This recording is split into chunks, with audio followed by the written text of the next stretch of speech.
जब अदब का सिक्का बना तो उसके एक रुख पर शायरी का चेहरा तख्लीक किया गया। बहुत आसान है पहचान इसकी, बहुत आसान है पहचान इसकी, अगर दुखता नहीं तो दिल नहीं है। जावेद अख्तर साहब, स्क्रिप्ट राइटिंग के हवाले से, नगमा निगारी के हवाले से, शायरी के हवाले से एक बहुत बड़ा नाम, बहुत मोतबर शख्सियत। Son of well known Urdu poet and film नगमा निगार Jannisar Akhtar and Safia Akhtar. Javed Akhtar belongs to a family lineage that can be traced back to 7 generations of writers. सबसे पहले तो जावेद अख्तर साहब, हम आपको अपने इस देसी वेब शो में खुशामदीद करते हैं और आपके शुक्रगुजार हैं कि आपने हमें ये एक्सक्लूसिव इंटरव्यू रिकॉर्ड करने का मौका दिया। शुक्रिया। सबसे पहले आप ये बताइए कि आपका ये मुख्तसर सा दौरा कैसा रहा? अभी तक तो अच्छा ही रहा और बहुत उम्दा लोगों से मुलाकात रही। कई शहरों में गया। सबसे पहले न्यू जर्सी गया था, वहाँ से क्लीवलैंड, वहाँ से सरहद पार टोरंटो, फिर वहाँ से यहाँ आया हूँ अटलांटा में, और अब इसके बाद वाशिंगटन और देन लंदन। तो ज़रा हंगामा तो रहा, थोड़ा नफ्सा नफ्सी और गहमा गहमी का आलम, लेकिन ये कि बहरहाल बहुत अच्छे लोग मिले और अच्छी महफिलें रहीं, अच्छे लोगों से मुलाकात हुई। तरकश, आपका पहला मजमुआ कलाम, गुज़श्ता 60 बरस में सबसे ज़्यादा फ़रोख्त होने वाली किताब अकॉर्डिंग टू रीसेंट सर्वे। अब बात करते हैं लावा की। आज वो भी बिछड़ गया हमसे, आज वो भी बिछड़ गया हमसे, चलिए ये किस्सा भी तमाम हुआ। आपका दूसरा मजमुआ कलाम लावा, जो कि 15 साल के तवील अरसे के बाद मंजर आम पर आया। बहैसियत शायर आप लावा और तरकश दोनों को एक दूसरे से किस तरह मुख्तलिफ समझते हैं?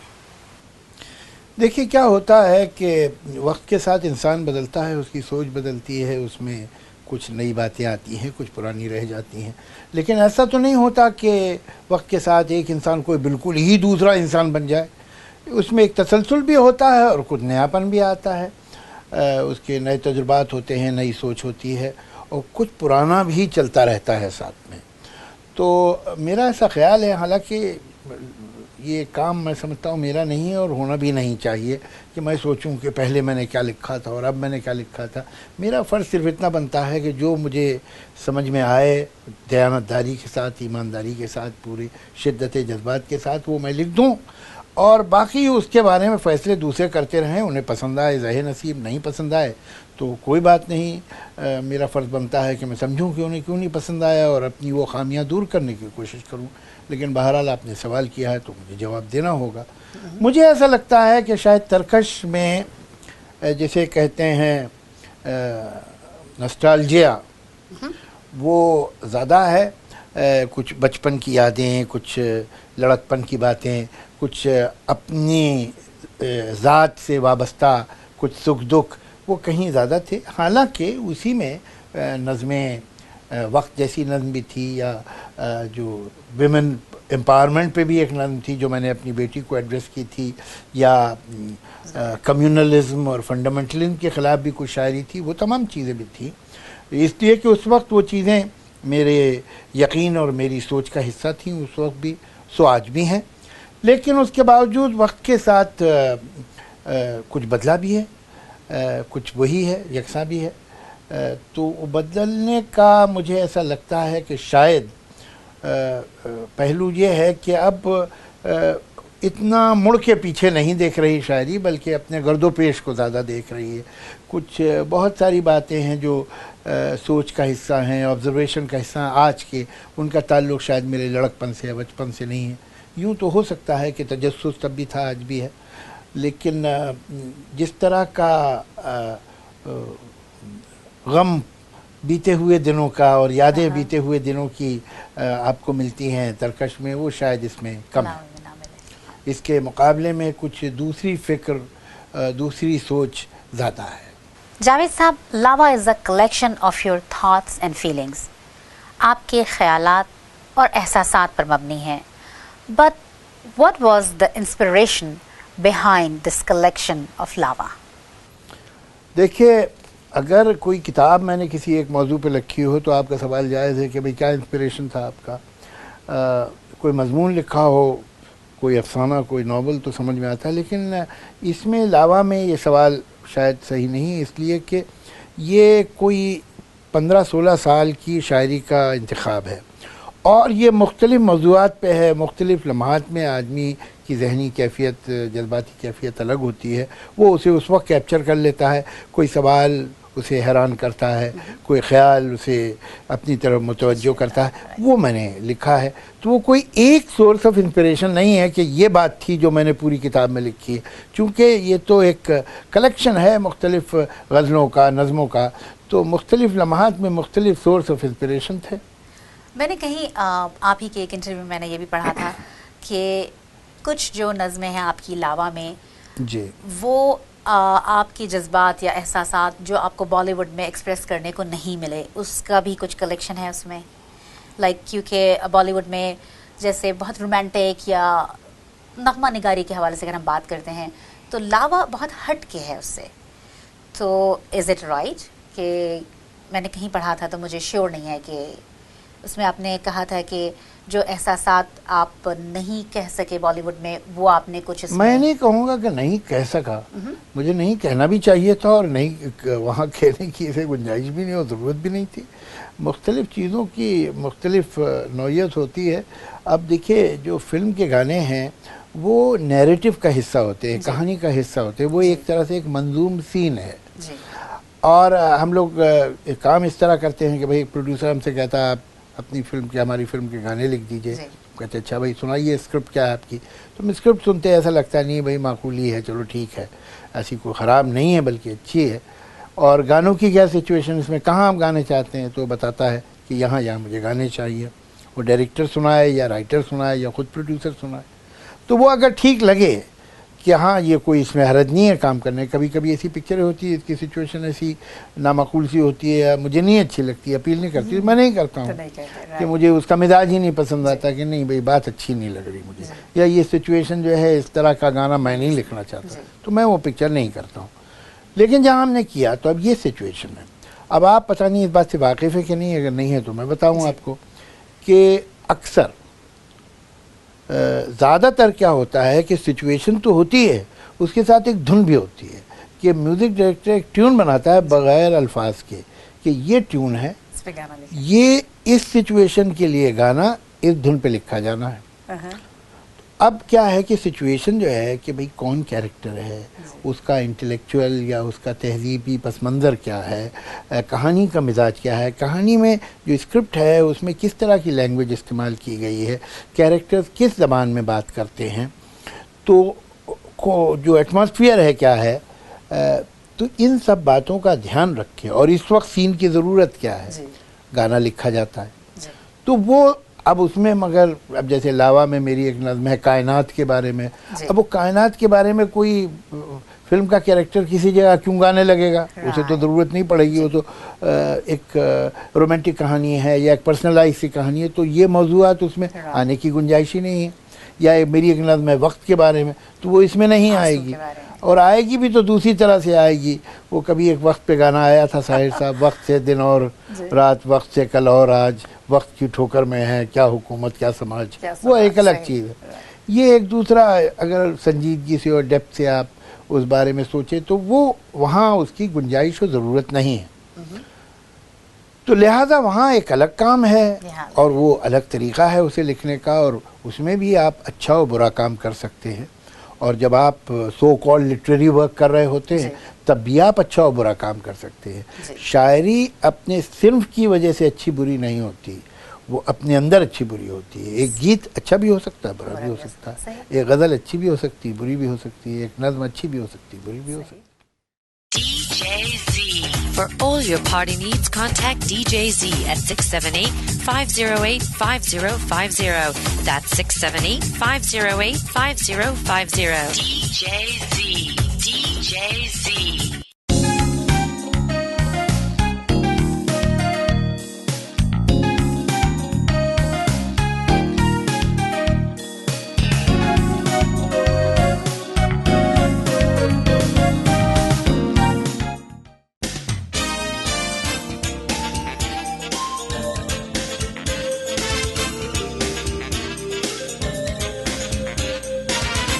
जावेद साहब, आपकी नज़्म वो कमरा याद आता है, बड़ी सादा, बड़ी खूबसूरत सी नज़्म जिसमें हमारी पूरी सकाफ़त, पूरी तहज़ीब, हमारा माजी नज़र आता है। शीशम का दरवाज़ा, बूढ़ी अन्ना की तंबीह, दरीचे पे झुकी बेल, वो कमरा बात करता था, पूरा माजी है। लेकिन आजकल के जो हमारे शायर हैं या आजकल के जो हमारे शोरा हज़रात हैं, उनके कलाम में ये बात क्यों नज़र नहीं आती? अपनी तहज़ीब की वो झलक नहीं नज़र आती। There is something missing. वक्त के साथ दुनिया बदलती है। दुनिया जब बदलती है तो उसमें रहने वालों को भी बदलना चाहिए, और ज़बान बदलती है, और जो आर्ट के रंग और शेड हैं वो तब्दील होते हैं। शायरी की नई आहंग आती है, नए अल्फाज आते हैं, नया मेटाफर आता है, नए इस्तिआरे आते हैं, और ऐसा ही होना चाहिए। और हर बार हम शख्स से देखते हैं, अगर आप तारीख़ देखेंगी तो जिन शायरों को आज आप मुस्तनद कह रही हैं, जिनका एहतराम करती हैं, और मैं भी एहतराम करता हूँ, उनके बुज़ुर्ग उन्हें शख्स से ही देखते थे, ये क्या लिखने लगे हैं ये लोग, तो ये क्या हो रहा है भाई, कहाँ जा रहा है अदब। तो इसमें डरने की बात नहीं है। और नई नस्ल जो है वो बड़ी समझदार, बाशऊर है। वो आपसे मुझसे अगर मुख्तलिफ हो तो अच्छी बात है, अगर वो हमारी जैसी हो तो बड़ी अफसोस की बात होगी। नहीं, अच्छी बात तो है, लेकिन मुझे ये एहसास होता है कभी कभी कि हमने अपना माजी या अपनी तारीख, क्योंकि ये एक सकाफत भी तो है जी, तो हम, मेरा ये है कि इसको हमें खोना नहीं चाहिए।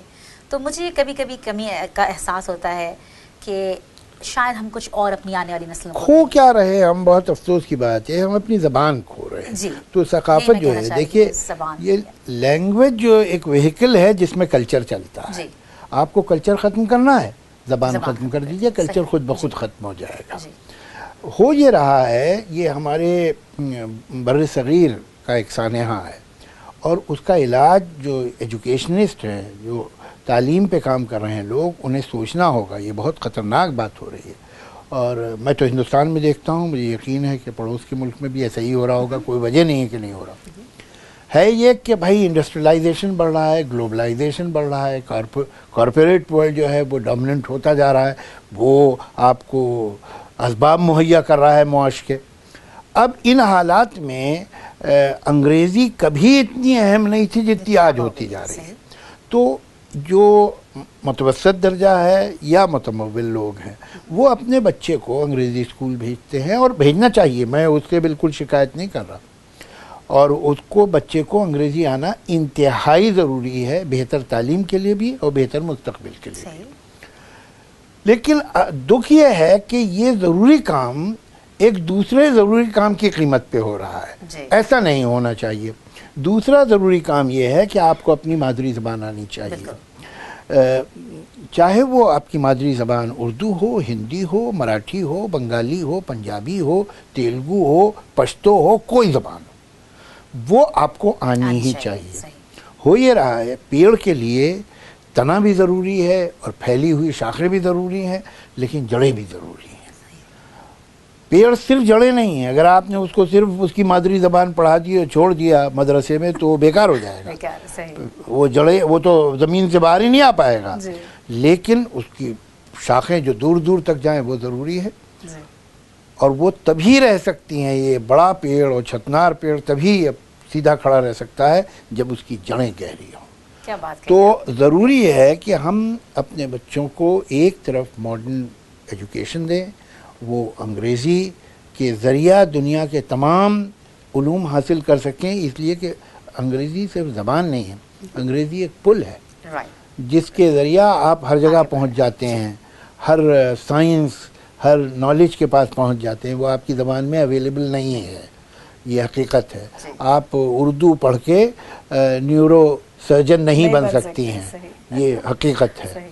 तो वो भी आना चाहिए, लेकिन ये कि आपकी अपनी शनाख्त, आपकी अपनी शख्सियत, आपका अपना वो भी माजी, आपकी अपनी तहजीब, आपका तमद्दुन, वो बग़ैर आपकी मादरी ज़बान के, अगर उर्दू है तो उर्दू, पंजाबी है तो पंजाबी, सिंधी है तो सिंधी, गुजराती है तो गुजराती, आपको आनी ही चाहिए। सही। As a scriptwriter, you have given us The Angry Young Man, and as a Naghma Nigar, you redefine the concept of lyrics in Bollywood, blending classy poetry with modern aspects without compromising the quality. लेकिन आज आप नगमा निगारी के हवाले से quality का क्या मयार देखते हैं? मैं कुछ बहुत खुश नहीं हूँ, बल्कि मुझे थोड़ा दुख है। इस वक्त हमारी हिंदुस्तानी मौसीकी ने जो रुख इख्तियार किया है और जिस रास्ते चल रही है वो अच्छा नहीं है। लेकिन मैं एक बात पे यकीन रखता हूँ कि ये रहेगा नहीं, ऐसा ये तब्दील होगा, ये चल ही नहीं सकता। ये जो है वो जो हिंदुस्तानी मिजाज है वो उसके मुताबिक नहीं है। आप उसे ज़बरदस्ती दे रहे हैं और उसके गले से उतार रहे हैं, मगर वो है नहीं उसके लिए। तो आप ये देखिए कि आज म्यूज़िक की शेल्फ लाइफ दिन ब दिन कम होती जा रही है। ये एहसास फिर होगा, एक सही फिल्म आने दीजिए। ये इस तरह के डिप्स मैं देखता रहता हूँ, यही 80s में हुआ था। जिस तरह के गाने आ रहे थे, फिर उस ज़माने में वो हमारी पिक्चर आई 1942 लव स्टोरी, जिसमें कुछ दूसरी तरह के, उस वक्त ऐसे गाने होते ही नहीं थे। इन गानों से एतबार उठ गया था म्यूज़िक की तिजारत करने वालों का। तो जब ये गाने आए और इन्होंने एक ऐसा असर पैदा किया जो इनकी उम्मीद से के बरखिलाफ़ था और जो रद्द-ए-अमल माशरे में हुआ, तो फिर समझ में आया कि नहीं भाई ये रास्ता सही है, इधर आना चाहिए। तो फिर काफ़ी दिनों तक ठीक हो गए थे। लेकिन वो फिर वो धीरे धीरे वो दुम फिर टेढ़ी हो जाती है। अब वो दुम फिर टेढ़ी हो गई है तो वो फिर अब एक नलकी की ज़रूरत है दोबारा। जी हाँ, तो फिर वो हो जाएगा, वो मुझे यकीन है। लेकिन इस वक्त जो हो रहा है वो अच्छा नहीं है। एक लेकिन ये जवाब मुकम्मल नहीं। मसला ये है कि ज़बान जो है फ़िल्मों में, फ़िल्मी गीतों में, फ़िल्मी डायलॉग में ही नहीं सुकड़ रही, ये समाज में, माशरे में भी सुकड़ रही है। तो कहीं हमको इलाज यहाँ भी ढूंढना पड़ेगा। देखिए, फ़िल्में कोई किसी खला में नहीं बनती हैं, वो किसी समाज के, किसी माशरे का हिस्सा होती है, और वो माशरा जो है फ़िल्मों पे असरअंदाज होता है। ये तो बहुत आपने बार सुना होगा कि फ़िल्में लोगों को बिगाड़ रही हैं। माफ़ कीजिएगा, लोग भी फ़िल्मों को बिगाड़ते हैं, ऐसा नहीं है कि उनका भी असर होता है फ़िल्मों पे। तो कहीं अगर आप अच्छी ज़बान, अच्छी शायरी की कदर समाज में पैदा करेंगे, तो ये जो बीज यहाँ बोएंगे वो वहाँ काटेंगे। ये भी ज़रूरी है। The whole world is talking about Kolaveri D, like over 10 million hits on YouTube. But आपने इसको तनकीद का निशाना बनाया, like you criticized on this. What was the reason behind it? Like हमारे viewers जानना चाहेंगे कि आपने इस पे criticize क्यों किया? Like आपका इस बारे में क्या opinion है? नहीं, तनकीद तो बहुत भारी लफ्ज़ है। बेचारे ऐसे मासूम से गाने के लिए लफ्ज़ ना इस्तेमाल करें आप। अच्छा, मैंने अल्फाज वापस लिए। हाँ, मैं इन बातों की कोई अहमियत नहीं है। ओपिनियन, आपका क्या ओपिनियन है? सिंपल देखिए, पहले बात तो ये है कि कोई चीज़ आपको अच्छी लगी कि बुरी लगी, उसमें ये क्राइटेरिया हो ही नहीं सकता कि साहब 10 लाख आदमियों ने उसे पसंद किया था, आपको क्यों नहीं पसंद आया। 10 आदमी भी ना पसंद करें, अगर चीज़ मुझे अच्छी लगी तो मैं कहूँगा अच्छी है, और 10 करोड़ पसंद करें, मुझे पसंद नहीं आई तो मैं कहूँगा मुझे नहीं पसंद। तो ये मैं नंबर से रोप क्यों खाऊं? पहली बात तो ये। दूसरे ये कि आपने जब कहा कि इतने मिलियन लोगों ने हिट किया है, अब आप ये देखिएगा कि पिछले 1 महीने में कितनों किया। हाँ, ये वो खेल ख़त्म हो चुका। अच्छा। वो मैं आपसे अर्ज़ कर रहा था कि जो शेल्फ लाइफ है इनकी बड़ी छोटी हो गई है। वो ज़रूर हुआ होगा महीने 2 महीने उसका हंगामा, अब ये किस्सा माजी है। अब नहीं हो सकता कि आप सोचें कि आप आज देखिए कि इसमें कितने हिट्स हैं, 1 हफ्ते बाद वापस देखिए आप कितने हैं, तो आपको मालूम कोई ऐसा नंबर बढ़ नहीं रहे जैसे उस वक्त बढ़ रहे थे। ये तो गाने आप देखिए, ये रात ये चांदनी फिर कहाँ, अच्छे 60 साल पुराना गाना क्या है, बात है, सही। आज भी आपको याद है। आपको लगता है कि कोलावरी या कोलावरी जैसे गाने मतलब आपको 6 महीने बाद याद रहेंगे? वैसे मैं तो आपके हाफजे की दाद देता हूँ कि अभी तक आपको याद है वो। तो आपने यश चोपड़ा की फिल्म सिलसिला से नगमा नगारी का आगाज़ किया। लेटर ऑन एक तरफ ये खूबसूरत लव स्टोरीज़ और दूसरी तरफ आपकी मेलनकॉलिक नज़में बहुत हसास।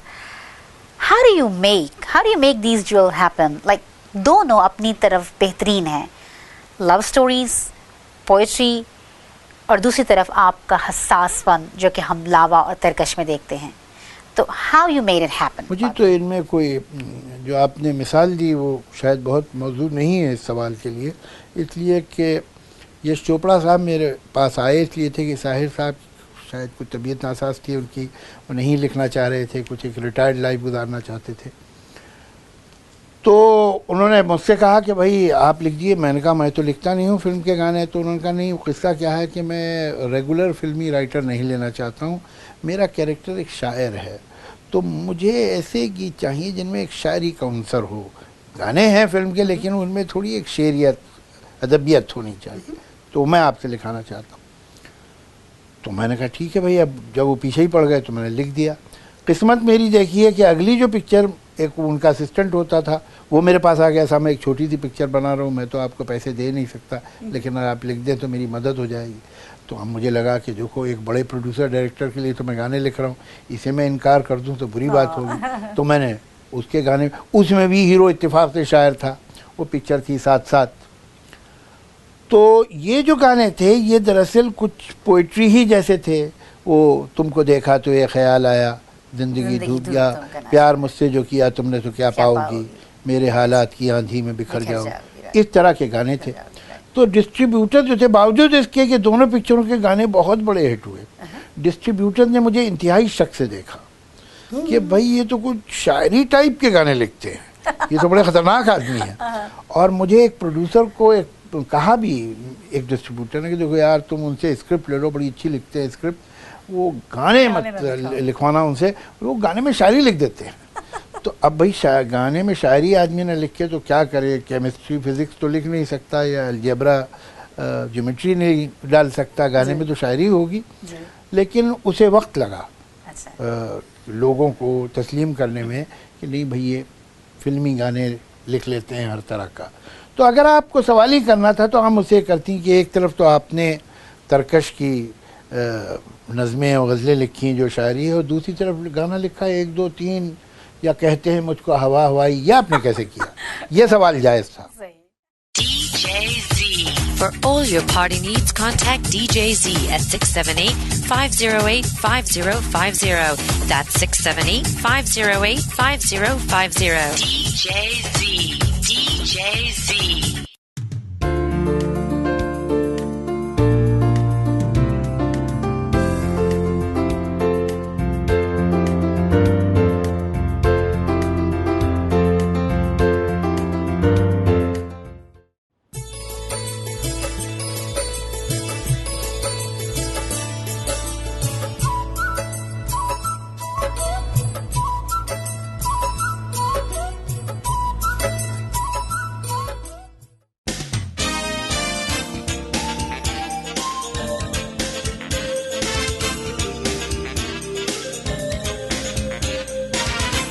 एक लड़की को देखा तो ऐसा लगा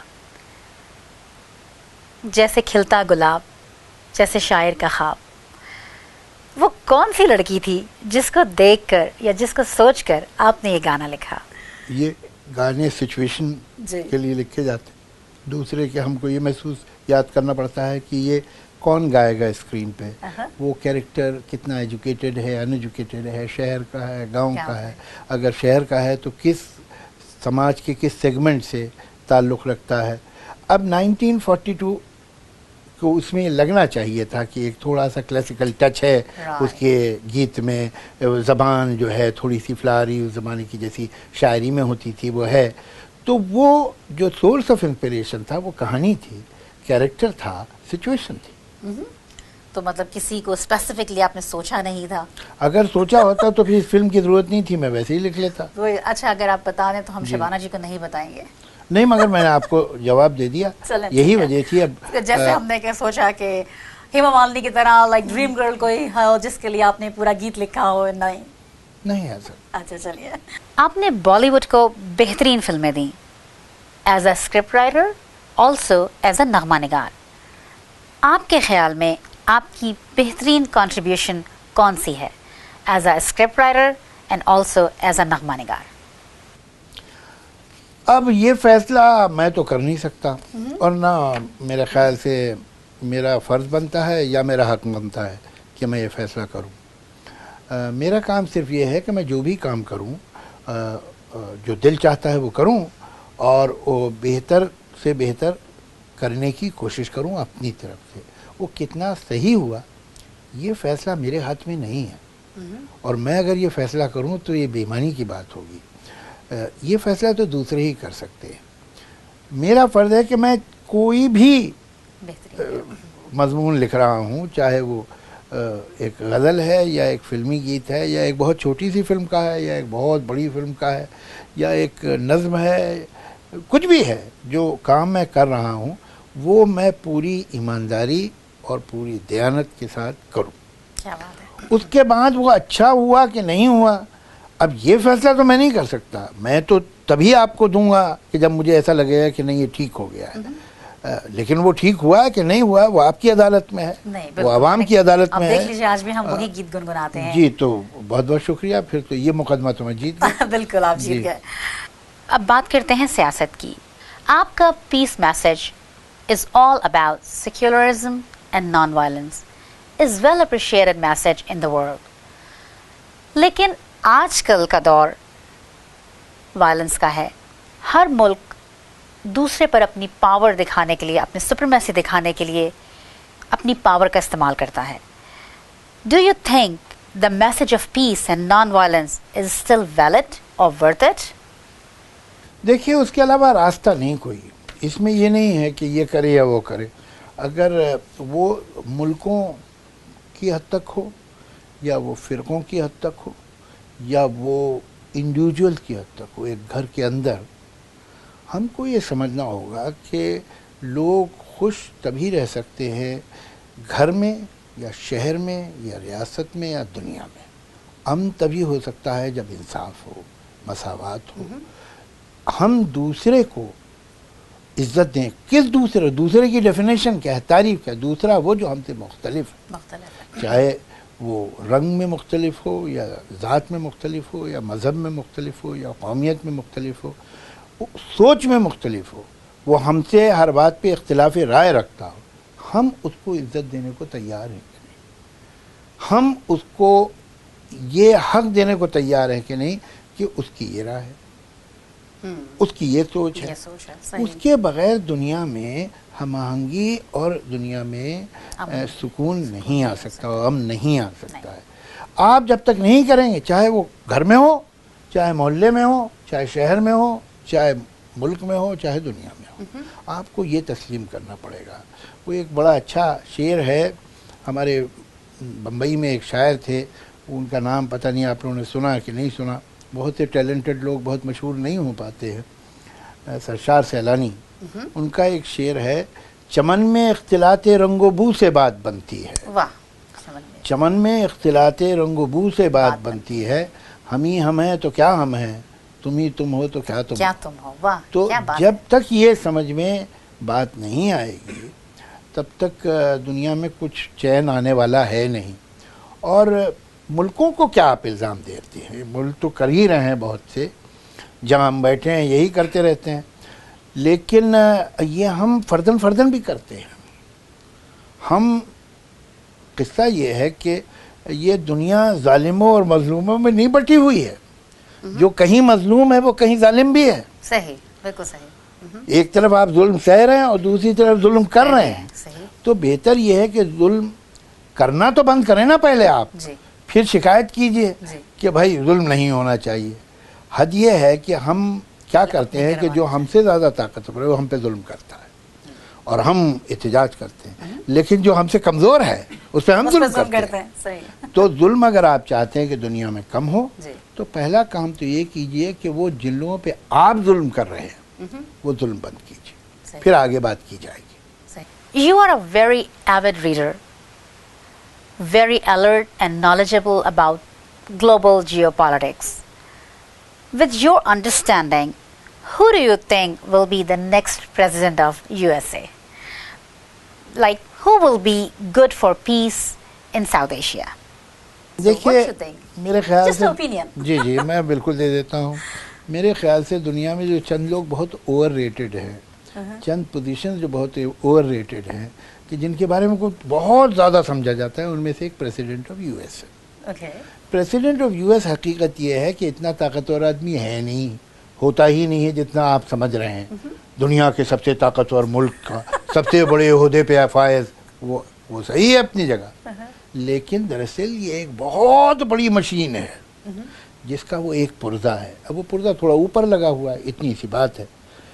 कोई भी प्रेसिडेंट जो अमेरिकी निज़ाम है उसके ख़िलाफ़ ज़्यादा जा नहीं सकता, थोड़ा बहुत जाता है। और जब ओबामा भी प्रेसिडेंट बने थे तो पूरी दुनिया में बहुत खुशी मनाई गई थी कि ऐसा हो जाएगा वैसा हो जाए। वो करना भी चाहे, मैं उनकी नीयत पे शक नहीं करता, वो कर नहीं सकते, वो एक निज़ाम में जकड़े हुए लोग हैं। हाँ। तो हुआ ये कि आप 1945 जब ख़त्म हुई है सेकेंड वर्ल्ड वॉर से लेकर अब तक देख लीजिए, रिपब्लिकन्स भी आए और डेमोक्रेट्स भी आए और डेमोक्रेट्स चले गए और रिपब्लिकन वापस आ गए। जो अमेरिका की फॉरेन पॉलिसी है उसमें ऐसी कोई तब्दीली आई नहीं, थोड़ा बहुत इधर उधर होता है, और वो जो इधर उधर भी होता है वो उनके अपने कौमी मफाद के लिए होता है। अगर वो जो इधर हुआ उस वक्त रिपब्लिकन होता तब भी ये इधर ही होता, और अगर डेमोक्रेट होता तो इसको बहुत ज़्यादा अहमियत ना दीजिए। हाँ, जो इनकी इंटरनल इकोनॉमिक पॉलिसीज़ हैं उनमें रिपब्लिकन और डेमोक्रेट्स में थोड़ा फ़र्क आता है, फ़र्क पड़ता है, उनकी प्रायोरिटीज़ अलग हैं। रिपब्लिकन जो हैं वो ज़्यादा राइट विंगर हैं, वो ज़्यादा एक्सट्रीम राइट पे हैं, ये इतने एक्सट्रीम राइट पे नहीं है। राइट तो ये भी है, लेफ्ट पे तो कोई नहीं है, लेकिन बहरहाल तो मुकाबलतन लगता है ये बेटर हैं। लेकिन अब इसलिए मैं इस बात को कोई बहुत अहमियत नहीं देखता हूँ कि कौन प्रेसिडेंट हो जाएगा। ये ऐसी ही चलेगी दुनिया, इनका निज़ाम ऐसे ही चलेगा। इनकी मिडिल ईस्ट में जो पॉलिसी है वो वही रहेगी, इनकी जो जनूबी एशिया में पॉलिसी है वो वही रहेगी, इनकी जो फार ईस्ट में पॉलिसी है वो वही रहेगी, और जो यूरोप से इनका रिश्ता है वो वही रहेगा, कोई तब्दीली नहीं होगी। एक फिर भी मैं चाहूँगा कि ओबामा आए, मेरी ख्वाहिश होगी। उसकी वजह सिर्फ ये है कि क्योंकि तीसरी बार तो प्रेसिडेंट बन नहीं सकते, 2 ही बार बनता है आदमी। तो इस बार मैं उम्मीद करता हूं कि अगर वो इलेक्ट हो गए तो उनके पास थोड़ी सी जुर्रत शायद ज़्यादा हो, इसलिए कि अब अगली बार तो उन्हें वोट लेने नहीं है, अच्छा बुरा जो भी होना है अभी कर दो। जबकि ये रोमनी जीतेगा, वैसे भी मुझे कोई रोमनी ऐसे कोई बहुत ब्राइट आदमी तो लगते नहीं है, लेकिन अगर जीत भी जाए, भाई जिस मुल्क में बुश रह चुका हो प्रेसिडेंट, उसमें ज़्यादा फिक्र नहीं करनी चाहिए कि प्रेसिडेंट कौन होगा। तो अगर ये आए तो ये इस बात का ख्याल रखेंगे कि भाई तो मैं तो अगली बार भी चुना जाऊं, तो मैं कोई ऐसा काम ना करूं जिससे जो अहले इक़्तिदार हैं, अहले दौलत व हश्म है, वो नाराज़ हो जाए। तो ये ज़रा कम जुर्रत कर पाएंगे, और वैसे भी रिपब्लिकन है तो ज़्यादा राइट विंगर हैं। तो I hope that Obama comes back. अगर हम जावेद अख्तर साहब से मिलना चाहें तो आप किस से मिलवाना पसंद करेंगे? एक लड़की को देखा तो ऐसा लगा जैसे खिलता गुलाब, जैसे शायर का ख्वाब, 1942 अ लव स्टोरी के रोमांटिक जावेद अख्तर से, मेरी लॉन्ड्री का एक बिल, एक आधी पढ़ी नॉवेल, रॉक ऑन के मिस्चीवियस जावेद अख्तर से, या किसी का गम सुन के मेरी पलकों पे एक आंसू जो आ गया है। ये आंसू क्या है? ये आंसू एक गवाह है, लावा के हसास जावेद अख्तर से, या सोशल इनजस्टिस, वुमेन राइट के लिए लड़ते हुए सियासी जावेद अख्तर से? आप किस से मिलवाना पसंद करेंगे? देखिए, आदमी जो है वो एक कोलाज होता है, वो एक रंग नहीं है। अब आप मुझसे पूछें कि अगर आप अपना मुझे घर दिखाएं तो क्या दिखाना पसंद करेंगे, दरवाजे, खिड़कियाँ, दीवारें कि छत? तो मैं क्या जवाब दूँ? इन सब को मिल के मकान बनाया ना। सही। तो जब मैं अपना घर दिखाऊंगा तो आप सभी चीज़ें देखेंगी। उसी तरह जब आप किसी शख्सियत से मिलती हैं, किसी भी इंसान से, तो उसकी शख्सियत के जितने पहलू हैं वही सब मिलके तो उसे उन्हें बनाया है। अब इनमें से 2-4 आप कम कर दे तो वो आदमी ही नहीं रहेगा, कोई और हो जाएगा। आपकी ज़िंदगी के चारों पहलू बहुत खूबसूरत हैं, वेरी नाइस।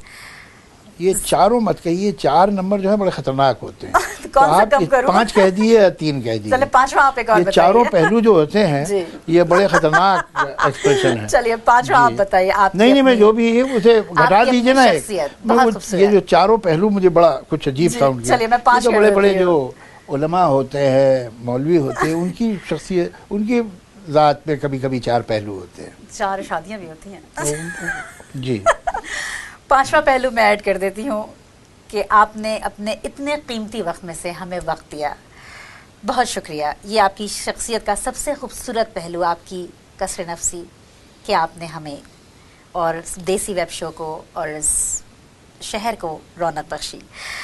ज़िंदगी के 30 साल यानी एक तवील अरसा इस फ़न में गुजारने के बाद अब तो यकीनन अल्फाज आपके कलम से ख़ुद ब खुद निकलते होंगे, शायद अब तो आपको सोचना भी नहीं पड़ता होगा।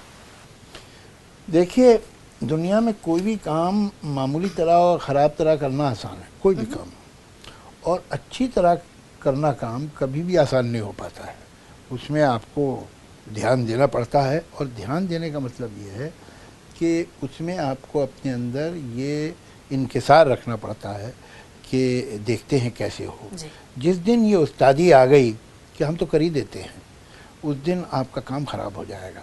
काम के आगे ह्यूमिलिटी ज़रूरी है, और वो जिस दिन कम हो गई और ये आ गया कि भाई अब तो हमें मालूम हो गया कैसे होता है, कर देंगे, बस जब ये तेवर हुआ तो समझिए कि बुरा वक्त आ गया। क्या बात की है आपने। जावेद अख्तर साहब, आपने बेहतरीन शायरी की, आपके लिखे हुए पुराने गीत भी आज लोग उसी ज़ौक़ और शौक़ से गुनगुनाते हैं, लेकिन हम ये जानना चाहेंगे या हमारे व्यूअर्स ये जानना चाहेंगे कि आप आगे बॉलीवुड में स्क्रिप्ट राइटिंग के हवाले से, नगमा निगारी के हवाले से इसका क्या फ्यूचर देखते हैं कि आगे चल के बॉलीवुड में नगमा निगारी का, लिरिक्स का, म्यूज़िक का या स्क्रिप्ट राइटिंग का क्या स्टैंडर्ड होगा या क्या मयार पाया जाएगा? मैंने आपसे जैसे अर्ज़ किया, जहाँ तक नगमा निगारी की बात है, कि जो आजकल गाने हैं उनसे तो मैं खुश नहीं हूँ ज़्यादातर से, लेकिन मुझे लगता है बदलेगा। टैलेंट की कोई कमी नहीं, कोई फौकदान नहीं है। जो नए लड़के अभी लड़कियाँ आए हैं जो काम कर रहे हैं, जहाँ तक स्क्रिप्ट का ताल्लुक़ है, तो इतनी अच्छी स्क्रिप्ट लिख रहे हैं, मैं तो हैरत से देखता हूँ। मैं सोचता हूँ काश मैं ऐसा लिख सकूँ, ऐसा लगता है मुझे तो। एक देखिए कहानी है, या ज़ोया की जो पिक्चर है ज़िंदगी न मिलेगी दोबारा, या एक है पान सिंह तोमर, एक फ़िल्म थी उड़ान, एक फ़िल्म थी साहब बीबी और गैंगस्टर। ये इनकी स्क्रिप्ट्स मैं देखता हूँ, फिल्में देखता हूँ, मुझे हैरत होती है कि कितना अच्छा काम कर रहे हैं ये लोग, कितनी अच्छी, ये नई तरह की हैं। ये वो नहीं है जो 70s में या 60s में या 50s में बनी थी। इनका मिजाज अलग है, इनका नैरेटिव का स्टाइल अलग है, इनके डायलॉग का स्टाइल, मगर बहुत अच्छा। अब बची बात गानों की। गानों में जैसा कि मैंने आपसे अर्ज़ किया कि मैं आजकल के ट्रेंड से खुश नहीं हूँ, लेकिन उसकी वजह टैलेंट की कमी नहीं है। हमारे पास बहुत टैलेंटेड म्यूज़िक डायरेक्टर हैं, हमारे पास बहुत टैलेंटेड राइटर हैं। इरशाद कामिल एक लड़का है, एक स्वानंद किरकिरे है, ये बहुत अच्छा काम करते हैं और बहुत अच्छा काम करने के केपेबल हैं अगर इनको मौका मिले। अब आप देखिए, जाने कैसे लोग थे जिनके प्यार को प्यार मिला, ये दुनिया अगर मिल भी जाए तो क्या है, ये जो गाने हैं इसके लिए प्यासा चाहिए ना। तो जब इनको इस तरह की फिल्म मिलेगी जहां इनको लिखने का गुंजाइश मिलेगी, तो मुझे इनके बाजुओं में ताकत दिखती है। अब इनको परवास का मौका मिलना चाहिए, तो ये बहुत अच्छा काम करेंगे। और इन्होंने जहाँ झलकें इनकी मिली हैं, मुझे तो बहुत इत्मीनान हुआ। Your family has great poets for 7 generations. Very talented. आपके वालिद भी बहुत बड़े शायर थे, आपने ख़ुद भी बहुत कम उम्री में शायरी शुरू की। आप क्या समझते हैं कि आपके साहबजादे Farhan Akhtar will be also a great poet? या आप उनको पहले एक्टर देखना चाहते हैं या शायर, या पहले शायर और फिर एक्टर? देखिए, मैं फरहान को वैसा देखना चाहूँगा जैसे वो अपने आप को देखना चाहे। मैं ये इस किस्म की कोई फरमाइश औलाद पे लादना पसंद नहीं करता। फरहान और ज़ोया दोनों शायरी करते हैं जी। लेकिन पता नहीं कुछ इस मामले में थोड़े बहुत कॉय और शाय हैं। वो ज़रा बहुत ही करीब के लोगों को दिखा देते हैं, उन्हें भी नहीं सुनाते। लेकिन जो कुछ मैंने सुना है उनसे, वो बहुत अच्छा लिखते हैं, अंग्रेज़ी में लिखते हैं। दोनों के दोनों अंग्रेज़ी में शायरी करते हैं। और जहाँ तक उनके टैलेंट की बात है, भाई he is multi talented. He is a producer, he is a director, he is a writer, he is an actor, he is a singer. तो अभी सभी कर रहा है और सभी काम जो उसके अप्रिशिएट हुए हैं।